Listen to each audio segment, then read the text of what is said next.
Naval, I'd be curious to know if you have thoughts on why certain people have such a strong negative reaction to homeschooling. I don't see nearly the same response to parents sending their children to private school. Homeschoolers are antisocial. Parents aren't qualified to teach their kids.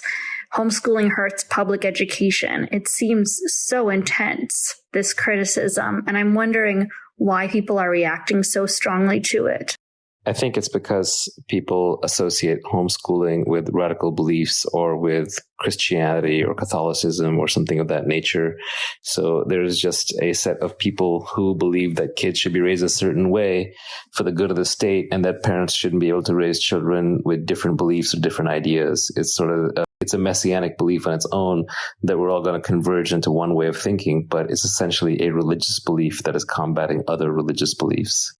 I think it's some combination of the Christian left, which is non-denominational and doesn't even realize how Christian it is. But, it doesn't have Jesus or God, but it definitely has man as devil, and it has the earth as holy and sacred.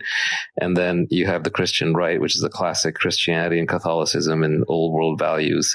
And I think it's the two of them fighting each other, even though one side doesn't think of itself as Christian at all. It has very much the same values. How do you define education? How do you define learning, if at all different from education? And is education important? If so, why or why not? How do you define education and learning? I think that's a really interesting question. I feel like, there's two different things, right? I can memorize information. Young children can sing the alphabet song, but it doesn't mean they understand literacy really and understand how to read. I could memorize multiplication facts, but it doesn't mean that I can actually apply them or understand what that actually means in the world. And so there's two things, right? I feel like one might be to take in new information that maybe you didn't have before. But I think the other piece is having the skill and the ability to then transform or translate that information. Like there needs to be some sort of growth, and that comes in a number of ways. That's what I would think when someone says that they are educated. I tend to think there's been a significant amount of growth somewhere. Earlier this year, there was a neo-Nazi homeschool network with thousands of members that was discovered in Ohio. And it really started to make me question whether there should be more accountability in homeschooling. Whereas before, I really thought that homeschooling should just be whatever parents wanted. I mean, I'm actually really concerned that a cult like this that's distributing fascist curriculum and indoctrinating children into their ways could be a real threat to society, and that actually this behavior of educating children in this way is abusive. I would call it emotionally abusive. The only solution to fight bad ideas is with good ideas. You just can't control people. In fact, half the time you try and tell a kid what to do, they'll do the opposite. So I'm not sure shielding them in any way helps. In any case, parents should be free to raise their kids however they want, because the history of states and institutions having bad ideas is just as legion. What if the whole country was taken over by Nazis? Then you wouldn't want them to impose the curriculum. I'm definitely in the camp of people are essentially good, not people are essentially bad, and that it's usually only when people are hurt that they cause hurt. Usually people that are steeped in love and supported by and facilitated by and have a foundation of love want to share love too. I think that love and goodness is our essential human nature. And add to the top of that as human beings, as a culture together, we have collectively good and bad. I don't think that this neo-fascist racist thing is new at all or surprising. We know that a lot of institutions in American education came about, private institutions in particular came about because they did not want Black, Brown, and Asian students attending during integration. And so these private schools, largely under the Christian umbrella, were created. And so we also know that homeschooling has a long history also in this racism. Is the purpose of education to serve the child, or is part of the role of education to uphold democratic values? Is education there to serve the community and democracy too? Is it a fiber that holds us together? And also, do most parents care enough to put intention into educational choices? And how do we keep track of those children who might be neglected? probably an unpopular belief, but I actually am in favor of accountability for homeschoolers. I've been around long enough to have seen several cases of what I would consider to be educational neglect, even had to report a case of what I thought was physical abuse and neglect.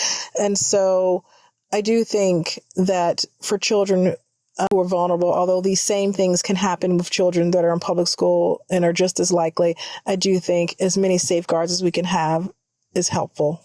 Whoa, that is a really big bite. I'm going to take a tiny nibble off of that. You know, I really believe firmly that the classroom is an agent of change and that what you see in society is reflected deeply into the classroom. And that if we remain micro, we can really start to dive into some of these harder, difficult topics. I do fear, however, that not everybody's primary value is in education, and that making sweeping legislation or sweeping decisions based on families' choices is actually going to create families who put education first. I don't know that that is the truth. I do, however, want to point to a little bit more division between what is at-home parenting and what is the role of education in the education system. In the U.S., we do take on more responsibilities than I believe we should be, and that includes making sure that no child is neglected, every child is fed. We just keep piling on top of teachers and educators more responsibilities. Naval, the homeschooling population has grown 3 times since pre-pandemic levels, and more people in tech and teachers are curating their children's education. Do you think that modular learning is the future of K through 12th grade education? I say modular to differentiate it from school at home, school online, or no school, or in worst cases, total neglect. If by modular you mean pick and choose and a la carte, yeah, that should be the future of everything. So, public schooling is one form of education. I don't believe public schooling is going anywhere. It is an option that some families like and want, but it's not the only game in town. And I think a dynamic, diverse education ecosystem with all kinds of different educational models, microschools, homeschooling, charter schools, hybrid schooling, virtual schooling, all of these different models, will really provide the greatest assortment of educational possibilities for families so that they're able to find just the right educational fit for each of their children. Manisha, you asked a great question about decentralization, if you think that's the future. I do believe the further we go along in the 21st century, in a few more generations, when we have generations of people that have grown up in Web 3.0 tools, that this idea of decentralization becomes more popular and more common. I think as of right now, there's still so many other pieces that play a part. But at the same time, I have to realize that I have a certain advantage. The fact that I can be on my smartphone right now, even participating in this air chat when there are families that I know that still don't even have Wi-Fi. And so, those things make it extremely difficult to even introduce ideas of decentralized education to families where this is not their priority, because there's so many other needs that still need to be met. But I do believe all families prioritize their children. What I'm hoping for in the future of education is that there will be a paradigm shift where parents realize they are perfectly capable of educating their own children and curating their children's education. And the idea that we would outsource this to a homogeneous school system seems almost absurd and incomprehensible. I talked to a friend yesterday who homeschooled a couple of boys up to 7th grade, and he's very smart and very observant and very competitive. And I asked him what his main observation was, and he said, I just wish I'd let them run around and play and scream more. He said, whatever involves them running around and playing and screaming is the right thing, and just let them do that all day long. Thank you so much, everyone, for tuning in. If you'd like to join the conversation on homeschooling, you can tune in to the Air Chat Homeschooling Room.